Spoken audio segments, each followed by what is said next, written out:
निवडणुकीच्या निमित्ताने आज जो मी दौरा केला त्यानिमित्ताने आज तुम्हा सर्व पत्रकारांशी संवाद साधण्याचा मला जो आज चान्स मिळाला आहे त्या माध्यमातून आज तुमच्यासमोर मी आलो आहे।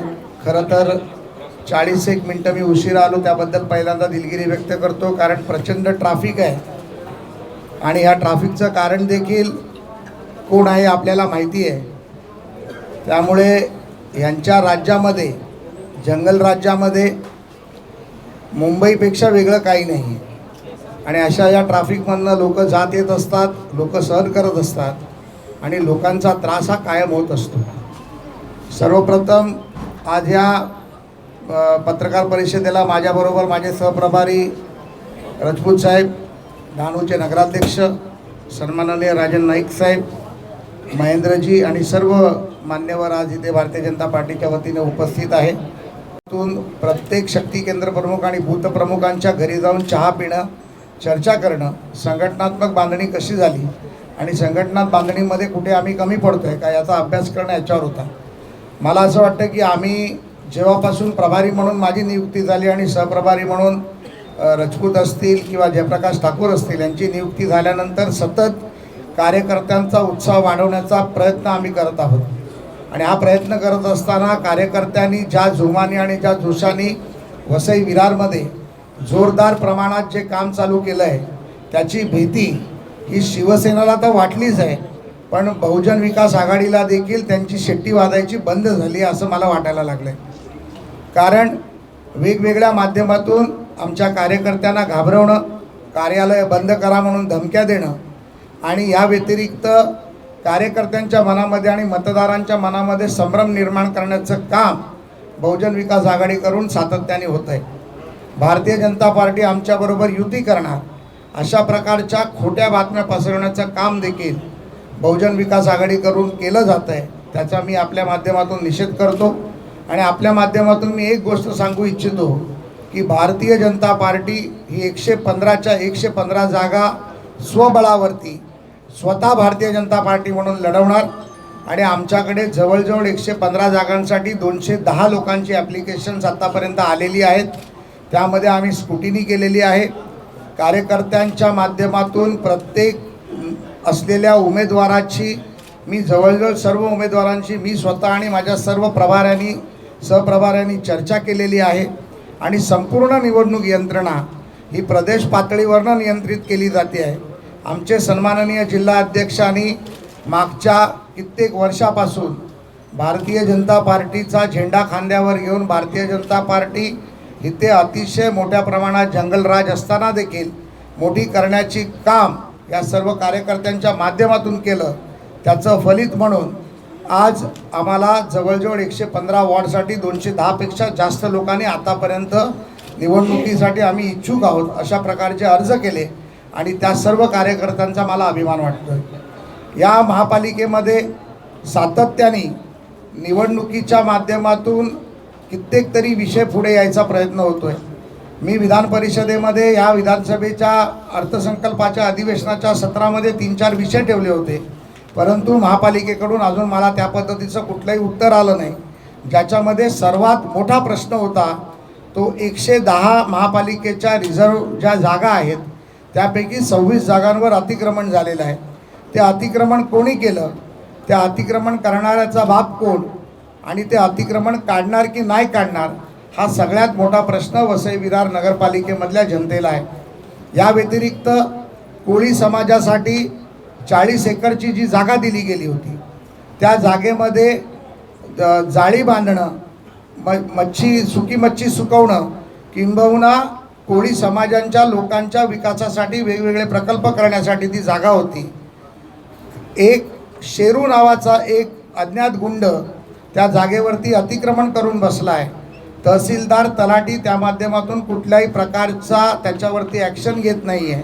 सकाळपासून मी तलाठी, प्रांत, तहसीलदार यांना फोन करण्याचा प्रयत्न करतो आहे, सर्वांचे फोन बंद आहेत। प्रशासन झोपलं हे आपण आता वेळोवेळी सर्व चॅनलच्या माध्यमातून बघतच आहोत। महिलांचा अत्याचार असेल, गुंडशाही असेल, खंडणी असेल, वसुली असेल, जी मुंबईमध्ये किंवा महाराष्ट्रात सर्व ठिकाणी आहे, तशीच पद्धत या वसई विरार महानगरपालिकेमध्ये आहे. हे देखील आज आम्हाला लोकांच्या समोर डोळ्यासमोर यायला लागलं आहे. कारण हा शेरू नावाचा जो व्यक्ती आहे, हा शेरू वाघे नावाच्या व्यक्तीने नाव बदलून हा शेरू वाघे झालेला आहे. हा मुळात याचा आम्हाला मिळालेल्या माहितीप्रमाणे तो बांगलादेशी नागरिक आहे अशी आमची माहिती आहे. परंतु तरी देखील त्याच्यावरती कारवाई कधी होणार याची आम्ही वाट पाहतोय. या व्यतिरिक्त रस्त्याचे प्रश्न असतील, पाण्याचे प्रश्न असतील, लोकांना धमकावण्याचे प्रश्न असतील, हे या महापालिकेमध्ये सातत्याने होत आहेत. आत्ताच मी नायगाव येथून आलो. जो रेल्वे ओव्हरब्रिज सन्माननीय राम नाईक साहेबांनी सुरू केला होता, तो रेल्वे ओव्हरब्रिज कुठल्या कारणासाठी या स्थानिक नेतृत्वाने बंद पाडला, महापालिकेने बंद पाडला, त्याचं देखील कारण यांच्याकडे नाही आहे. कारण जर नायगावमध्ये जर तो ब्रिज निर्माण झाला तर त्या ब्रिजच्या माध्यमातून भाईंदरकडे जाण्यासाठी अतिशय सुंदर असा रस्ता निर्माण होतो आणि नायगाव ह्या अतिशय ग्रामीण भागासारखा आजही राहिलेला जो परिसर आहे त्याची डेव्हलपमेंट होऊ शकते.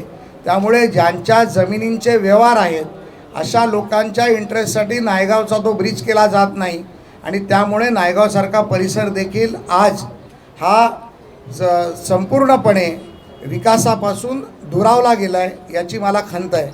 आणि असे अनेक मुद्दे ज्या माध्यमातून आयुक्तांकडे आम्ही येणाऱ्या या 5-6 दिवसात सर्व मुद्दे घेऊन आम्ही जनतेसमोर जाणार आहोत. जनतेसमोर जनतेचे विषय घेऊन आयुक्तांना ते मांडणार आहोत. कलेक्टरांच्या माध्यमातून देखील सर्वात मोठा जो प्रश्न आहे हा जो हायवे, बडोदा हायवे असेल किंवा इथून जाणारा रेल्वेचा जो रस्ता ट्रॅक असेल, या सर्व माध्यमातून ज्या शेतकऱ्यांचे पैसे बोईसर विधानसभेमध्ये किंवा वसई विरारच्या ग्रामीण भागामध्ये जे येतात त्या माध्यमातून जोपर्यंत आमदारांचा फोन जात नाही तोपर्यंत प्रांत किंवा कलेक्टर सर्वसामान्य शेतकऱ्यांचा प्रश्न सोडवत नाही. आज सकाळपासून किमान 12 ते 15 शेतकऱ्यांनी अशा प्रकारची मला अर्ज आणून दिले. ज्या वेळेला सरकार, राज्य सरकार असेल किंवा केंद्र सरकार असेल, हे सर्वसामान्य जनतेला लँड ॲक्विजिशनमध्ये किंबहुना त्याचा भाव निश्चित करतं आणि जागेचा दाखला हा त्याच्यावरती 7/12वरती जर तुमचं नाव असेल तर अतिशय सोप्या पद्धतीने सर्वसामान्य जनतेचे पैसे दिले जातात. पण काही राजकीय दलालांमुळे सर्वसामान्य गरीब शेतकऱ्याला दाबण्याचं काम या पालघर जिल्ह्यामध्ये होतं आहे. या माध्यमातून जोपर्यंत आमदारांचा फोन जात नाही तोपर्यंत प्रांत किंवा कलेक्टर त्या गोरगरीब शेतकऱ्यांना मदत करत नाही, ही देखील तक्रार आहे. याचा देखील आम्ही निषेध करणार आहोत. याचा देखील जाब आम्ही प्रशासनाला विचारणार आहोत. कारण खंडणी कुठे खायची, खंडणी किती खायची आणि खंडणी कोणाकडनं खायची याचं भान या सरकारला राहिलेलं नाही आहे. त्यामुळे भारतीय जनता पार्टीचं नेतृत्व सातत्याने संघर्ष करून, सातत्याने ह्या भ्रष्टाचाराच्या विरोधात असेल, अत्याचाराच्या विरोधात असेल, किंबहुना सर्वसामान्य लोकांच्या विकासाचा प्रश्न असेल तर तो त्याच्यासाठी रस्त्यावर उतरेल, वेळप्रसंगी आंदोलन करेल आणि वेळ पडली तर आम्ही या इथे प्रशासनाला काम करायला देणार नाही, हे देखील आपल्या माध्यमातून मी ठणकावून सांगू इच्छितो. आप इधर एक तरफ बोल रहे हैं कि वो जंगल राज है, अव्यवस्था है, काम नहीं किया, दूसरी तरफ आपने गठबंधन करके आप चुनाव भी लड़े.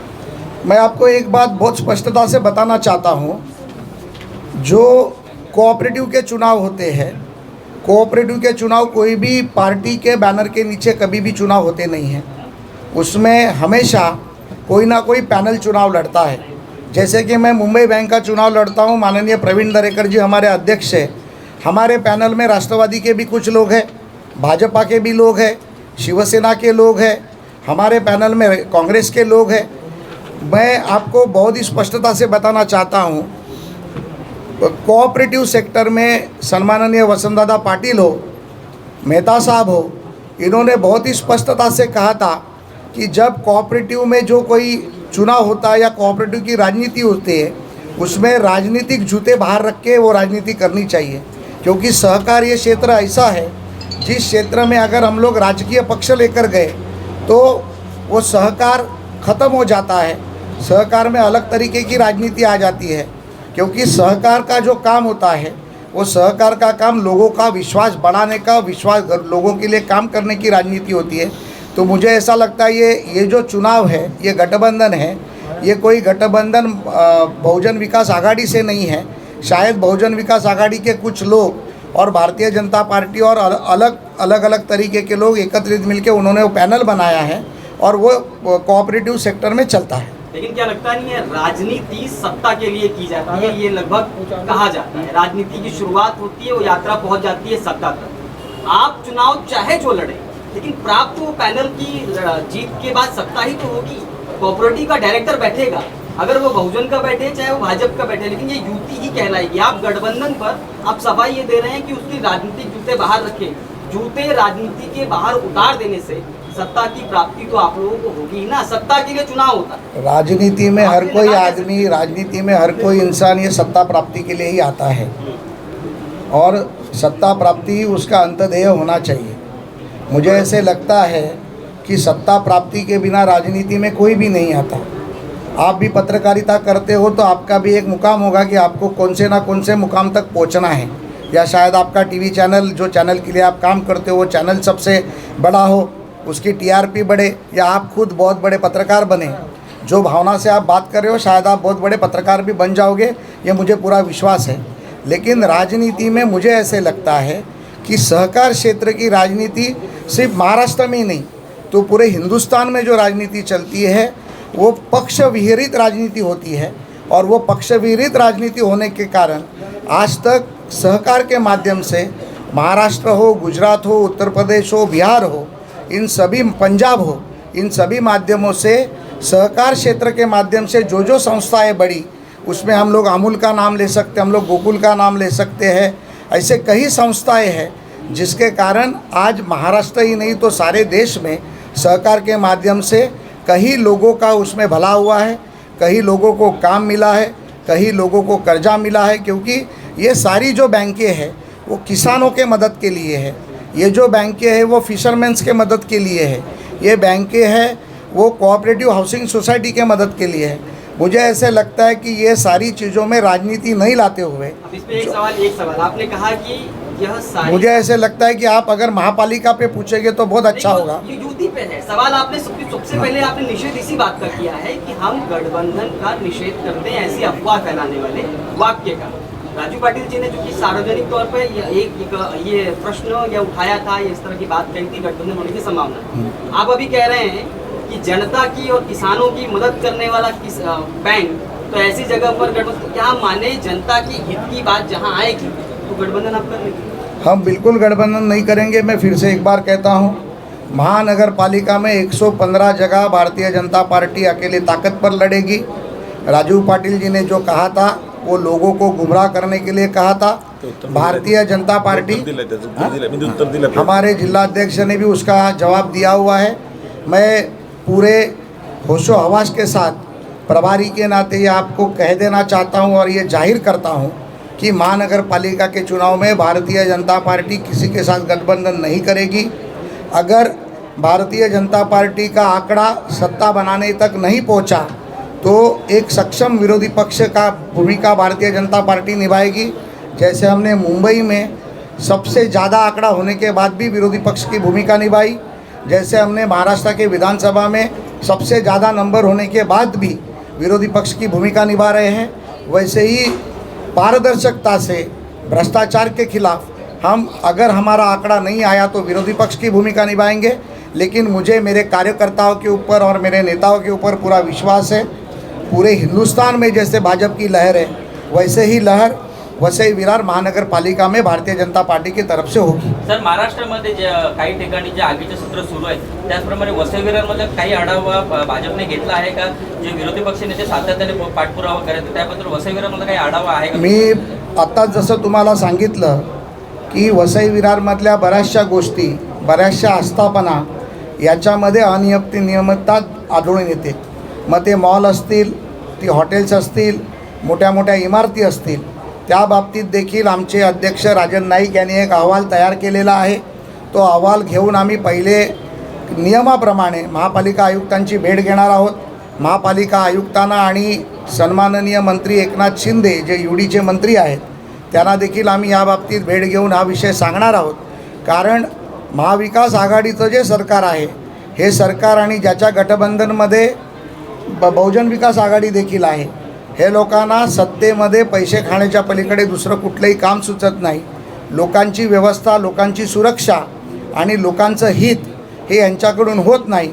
त्यामुळे आम्ही विरोधी पक्षाच्या भूमिकेमध्ये, विरोधी पक्षाच्या भूमिकेतून जे जे जनतेच्या सुखासाठी, जनतेच्या हितासाठी करायला मिळेल ते आम्ही करणार आहोत. सर, मीरा भाईंदर पोलीस आयुक्त हे शय लाटण्यासाठी का गुन्हेगारी कमी करण्यासाठी हा प्रश्न उपस्थित केलेला आहे भाजपने, याबद्दल माननीय देवेंद्र फडणवीस साहेब ज्या वेळेला मुख्यमंत्री होते तेव्हा हा प्रस्ताव आला होता.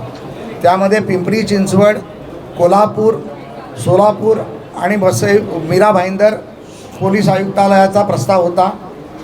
मी आपल्याला फार छातीवर हात ठेवून विश्वासपूर्वक सांगू इच्छितो, त्यावेळेच्या आलेल्या पोलिसांच्या अहवालामध्ये मीरा भाईंदर ही कमिशनरेट होऊ शकत नाही असा अहवाल तेव्हाच्या DGनी दिला होता.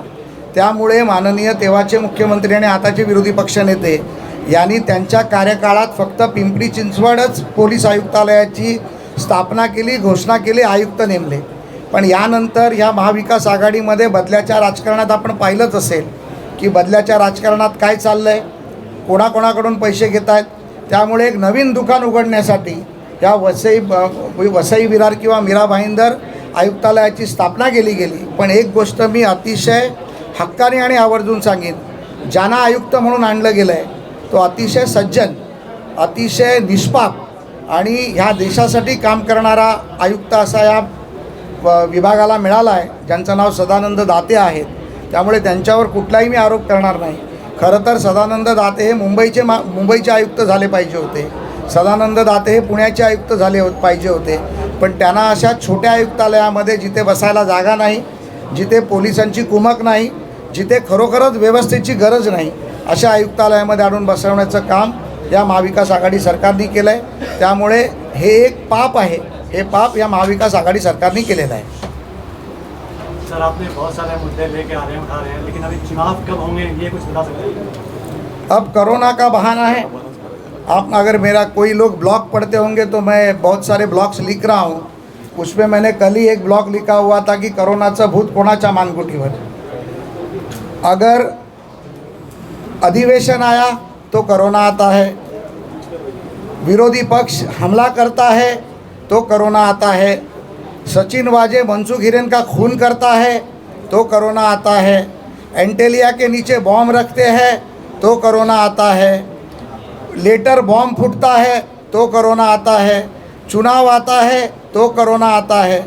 मुझे ऐसे लगता है कि कोरोना सच में चिंता करने जैसी बात है, लेकिन ये सरकार उनकी भूमिका, उनके आने वाले संकटों को देखकर कोरोना को आगे करने का काम करती है.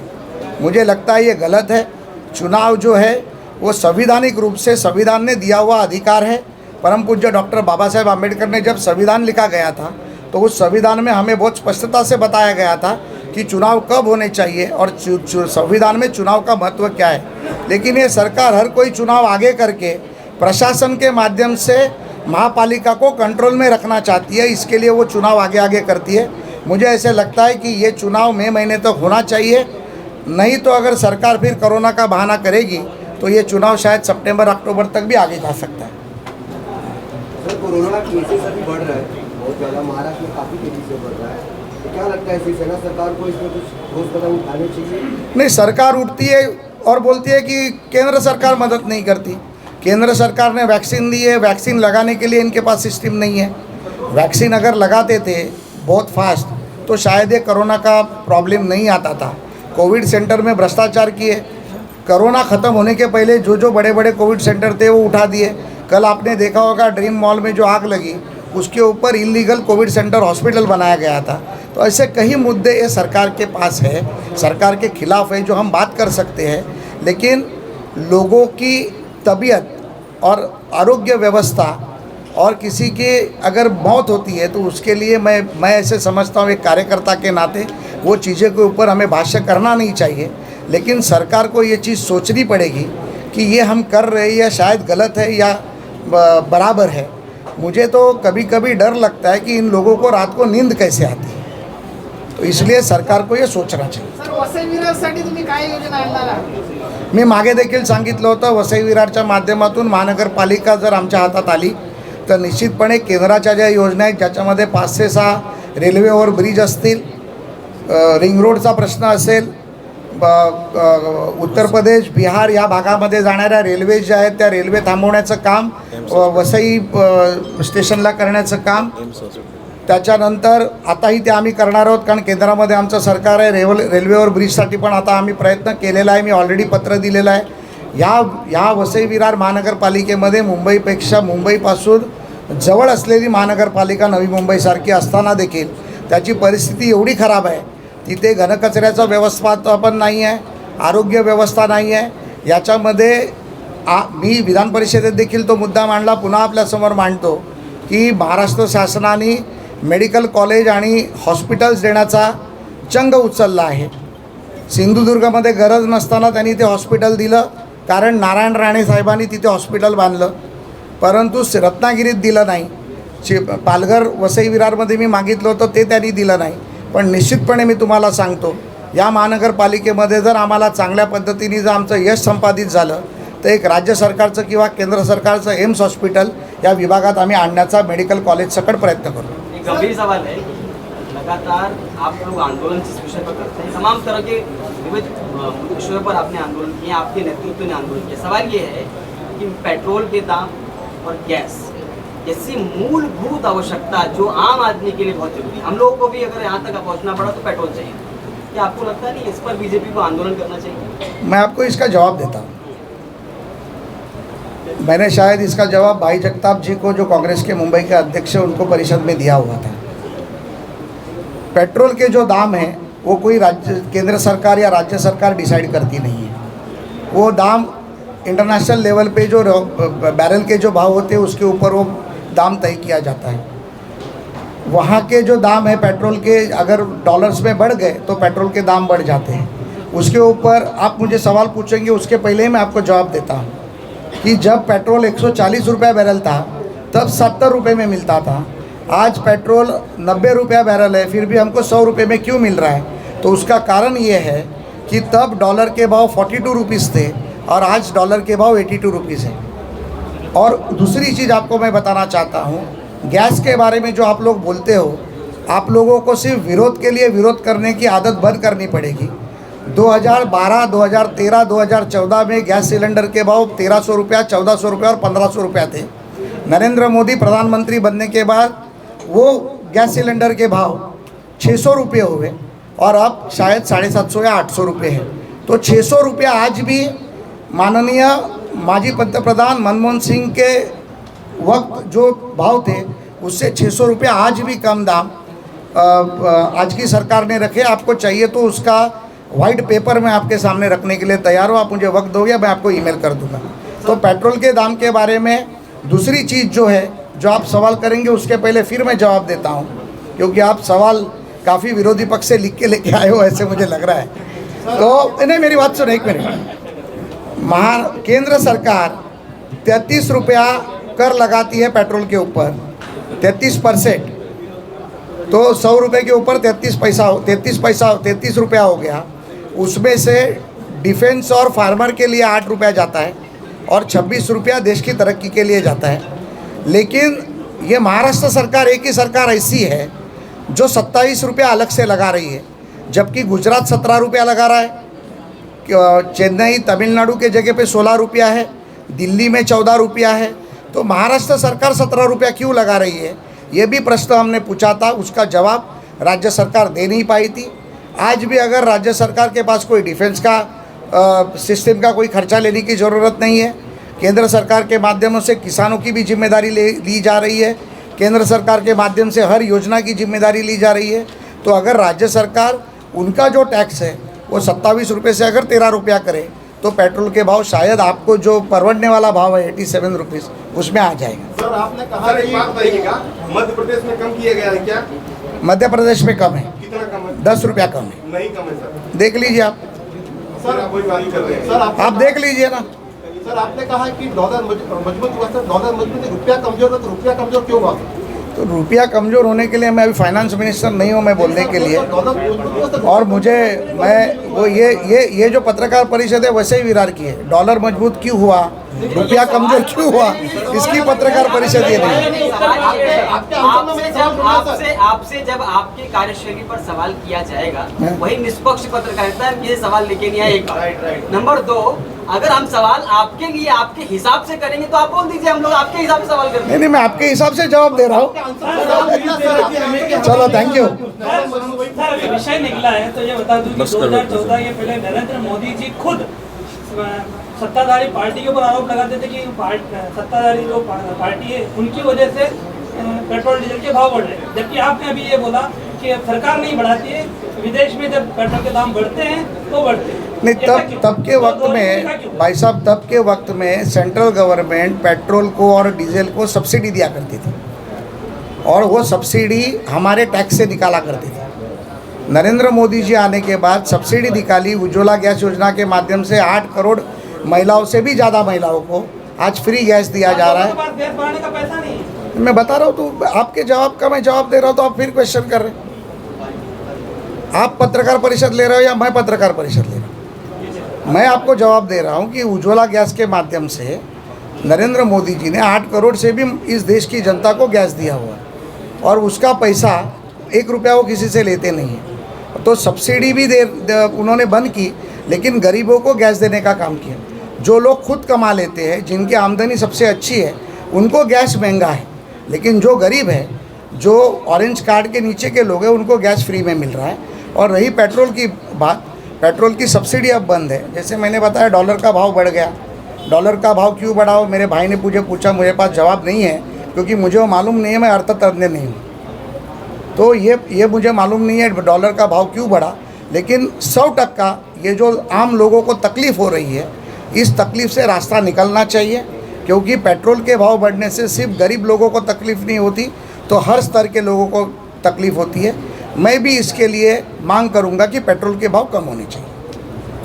सर, मेरा सवाल आपसे, हाँ? सर एक सेकंड, क्वेश्चन आपने बोला वसई विरार से क्वेश्चन कीजिए, तो मेरा वसई विरार से क्वेश्चन है आपसे कि इतने सालों से आप बोल रहे हैं कि वसई विरार में काम नहीं हो रहा है, तो इतने सालों से बहुजन विकास अघाड़ी जीतते हुए क्यों आ रही है? क्योंकि सक्षम विरोधी पक्ष नहीं था।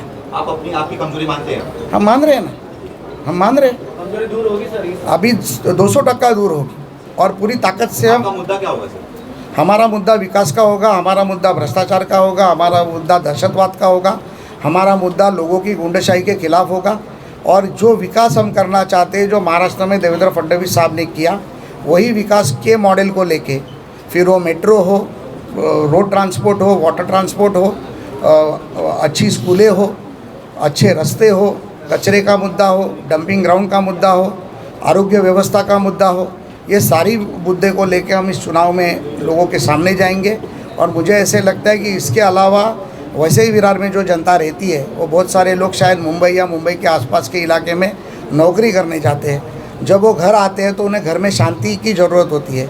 वो शांति उनको अगर मिली, वक्त पे पानी मिला, वक्त पे लाइट मिली, वक्त पे जो ज़रूरतें हैं वो अगर मिली, तो मुझे लगता है कि वसई विरार की जनता भारतीय जनता पार्टी के पीछे ताकत से खड़ी है। Thank you.